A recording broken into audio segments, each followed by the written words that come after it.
My name is Roosmarijn, and I'm the founder of Surf Spirit. Surf Spirit is there to help you boost your confidence in the water. It is there to help you overcome any mental blocks that you have, so that your surfing performance can improve. In this video, we're going to talk specifically about fear. I'm going to explain to you what fear is, how it works in the body and in the mind, and I'm going to give you some tips and tricks how to overcome fear in the water. First, let's talk about fear. Fear is an automatic response from the body. It is a kind of stress response, as you say. It is very primal. It's like we're seeing that tiger in pastimes, and the body is responding, the adrenaline is pumping. We're getting ready to escape the tiger, ideally. Or maybe, depending on our body, we paralyze and we stand still and we freeze and we don't know what to do. Fear is something that happens automatically. This is important to know. And it is based on what we have experienced in the past. So the first time I was surfing was when I was 13, and I was actually kind of thrown in the water by some local guys in Panama. I was being given a shortboard and they said, "Hey, good luck." And I got a massive wave on top of me. I panicked, I climbed back in the boat and I waited for the rest of the guys to be done. I didn't surf for another 5 or 6 years. In hindsight, such a pity, because I just didn't know how to overcome this fear. And the fear stayed with me until I started working with it. So fear is a response of the body based on what we have experienced in the past. Sometimes the fear seems very irrational. It can be that there's past lives in which you have experienced something related to water. You will feel this inside of your system when I say this. It can be that the fear in this life doesn't really make sense, but actually it does, because it's based on some of the things that you have experienced before this life. Either way, the body responds. The body responds as if it's in that threatening situation again. Sometimes there's little things needed, like the first time when I dislocated my shoulder, it was raining. So whenever there's rain, this response gets activated a little bit again. My muscles get more tight and I'm not playing the tennis in the same way as I can without rain. So all these different things that were happening at this moment that the fearful thing happened can trigger a fear response in the body.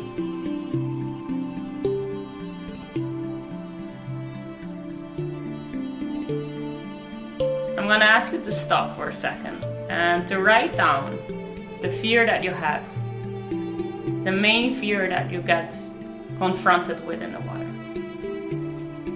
Grab a pen, grab a paper and write that fear down. Stop the video if you need. And also write down the things in the environment that trigger that fear. Is it high waves? Is there a lot of people in the water? Is it cloudy, misty, windy? What are the conditions where the fear gets triggered?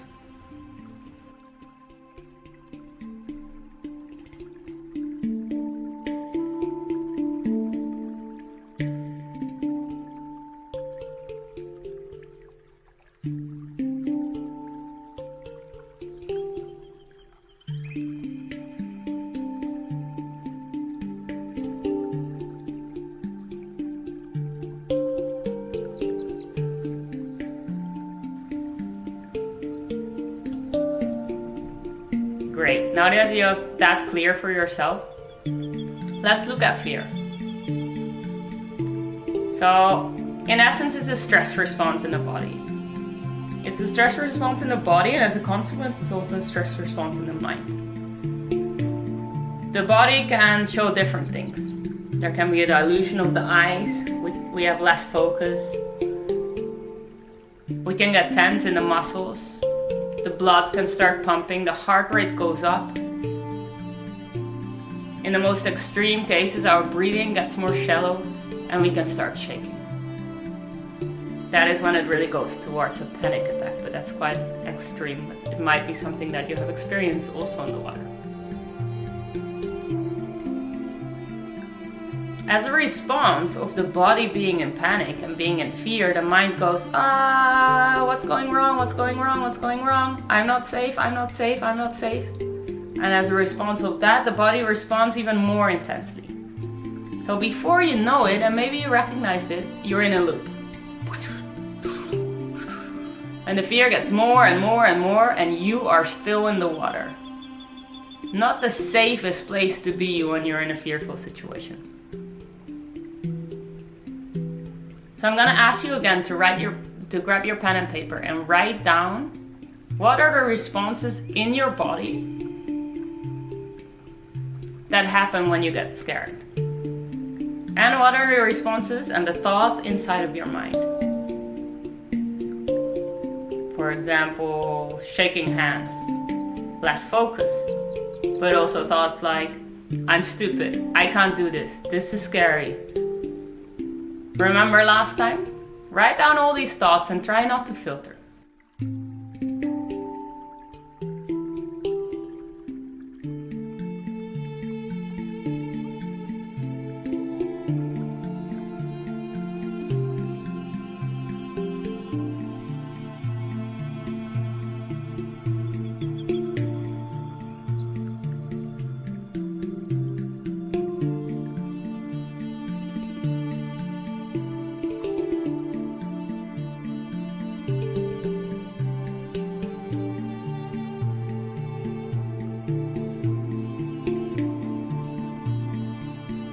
Now that we have that clear, it's probably pretty clear that a loop gets triggered quite easily.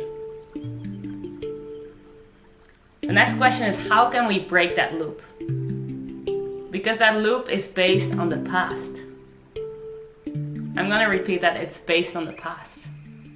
It is not serving you in this situation, because in this situation it's a completely new situation and you don't know what's going to happen. But what I do know is that you are better off when you're mostly quiet, relaxed, and enjoying yourself in the water. So how can we help you in that way, in that moment, to create more relaxation, more enjoyment, and all this stuff in the water? Well, we need to break the loop. And we can break it in two places. We can break it at the area of the body, and we can break it at the area of the mind.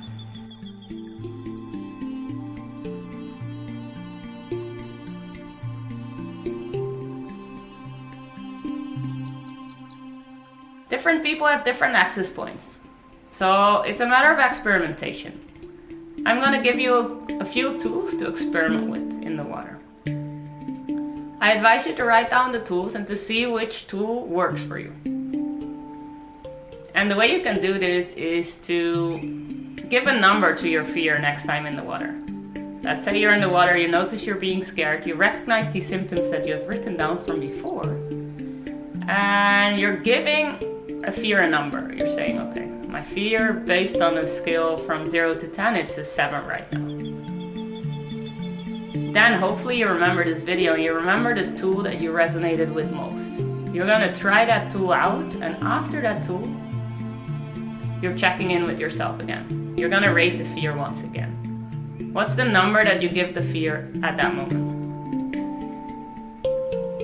Based on this, you can take account for yourself which method works. Because I cannot give you one method, because I want you to find the method that works for you. So let's start with the methods of the mind. I'm gonna make some more videos specifically about this, but I'm gonna explain them to you shortly in this video.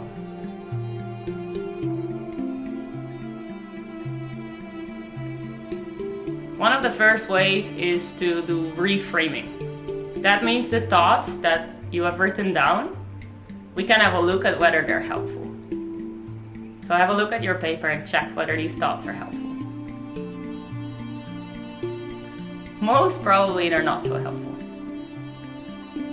That means that we can work towards a thought that is actually helpful. So we can reframe the mind, we can change the thought, in a way that is serving us. So let's say your thought was, hey, remember that last surf session? It went so shitty. You can help your mind and say, hey, remember that surf session last week that went so well? So again, I'm gonna give you a moment and I'm gonna ask you to reframe these thoughts that you have written on paper. So have a look at these thoughts and see how you can frame them in a way that they're actually serving you. That means that you want to use positive phrases. You don't want to make it non-real. You don't have to do something fake, but you can create a real situation. Another example, hey, there's a lot of people in the water. There's a lot of good surfers to watch and to learn from in the water. So have a look at these thoughts and reframe them in a way that they're positive and in a way that they work for you.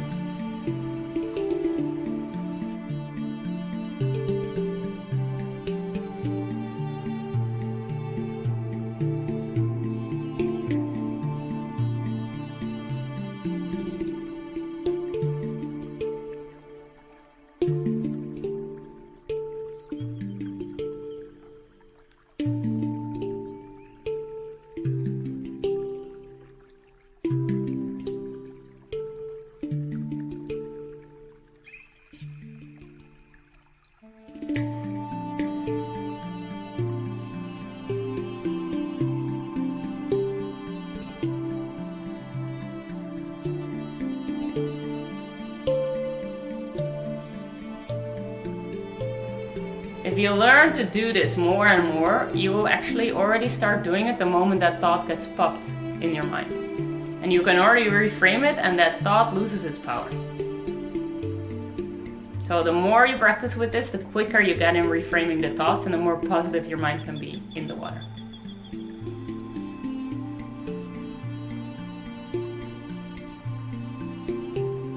Another tool that you can use for the mind is visualization.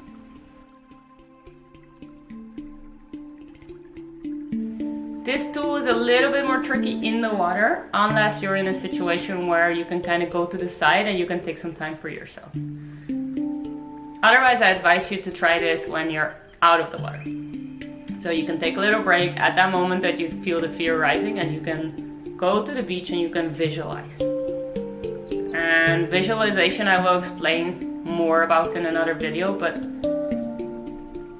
visualization means that we create an image of something very positive, of a very positive surf session. And when we do that, the body and the mind actually start believing that you are experiencing that surf session at this very moment. That means that you can rewrite the situation. So when you go out of the water and you're experiencing fear in the water, think back of a surf session where you were extremely confident. As a matter of fact, you can pause the video if you like again, and you think of that surf session right now.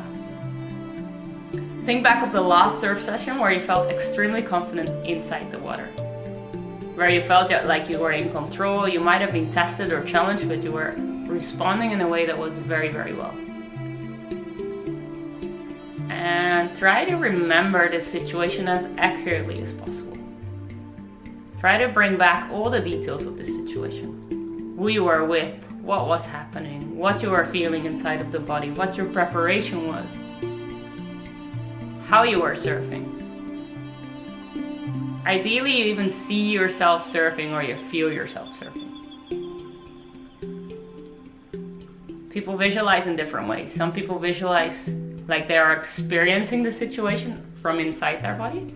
Other people visualize as if they are experiencing or seeing themselves experience the situation. So they have more of an outsider perspective. Both are perfectly fine.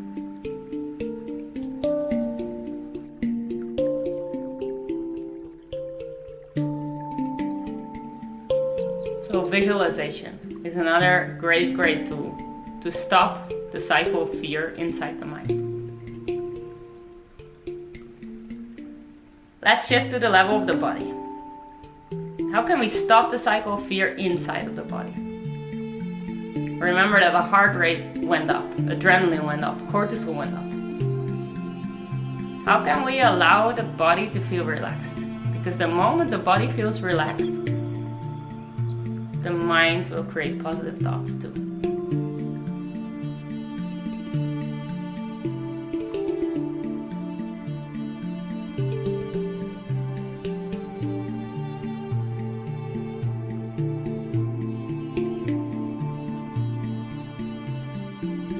One of the best tactics that I like is breathing.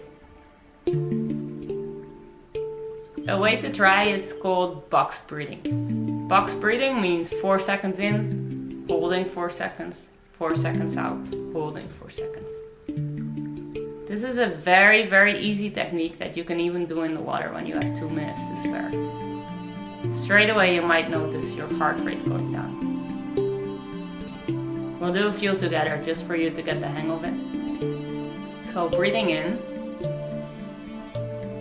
3, 4, hold, 2, 3, 4, out, 2, 3, 4, in, 2, 3, 4, hold, 2, 3, 4, out, 2, 3, 4, hold, 2, 3, 4, in, 2, 3, 4, hold, 2, 3, 4, out, 2, 3, 4, and hold, 2, 3, 4. Just check in with yourself. Maybe you already feel more relaxed. You could probably hear the changes in my voice. You can probably see the changes in my face. And this was just with 3 rounds of box breathing.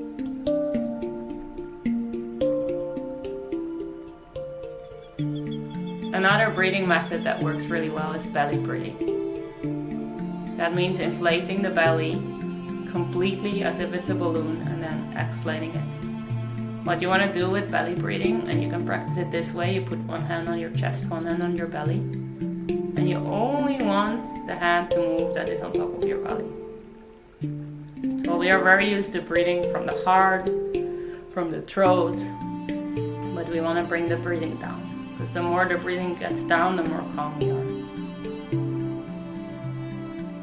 Another very easy breathing tool to do whenever you need it.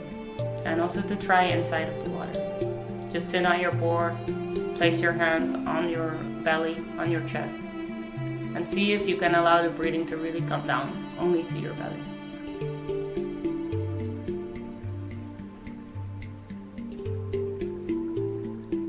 In this video, I've given you 4 different ways on how to break the cycle of fear. Try out these ways and see how you go in the water. Let us know how the methods are working for you and which method works best. And also, if you have other methods that you use to reduce the fear in the water, definitely let us know. We'll be very happy to hear from you.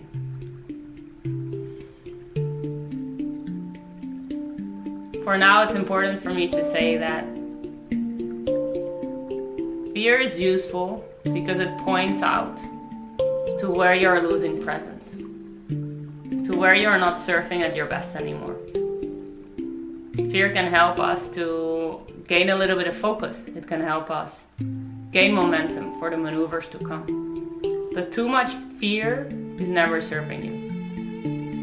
Surfing you. It's never surfing you in both ways. So try these ways out and know that you are in control of that present moment. You are in control of that surf session that you are experiencing right now. And it doesn't have to be the same thing as the past. Even when it happened 20 times in the past, it's roulette. It doesn't mean that it's the same right now. And it's even better than roulette because you are in control. And you can decide when you get a little bit of training and practice in these different methods and you know how to break the cycle best for yourself, you can allow the fear to just be there and not have any control over you anymore. Thanks so much for watching. Stay tuned for more videos, subscribe to the channel, and I would love to hear from you.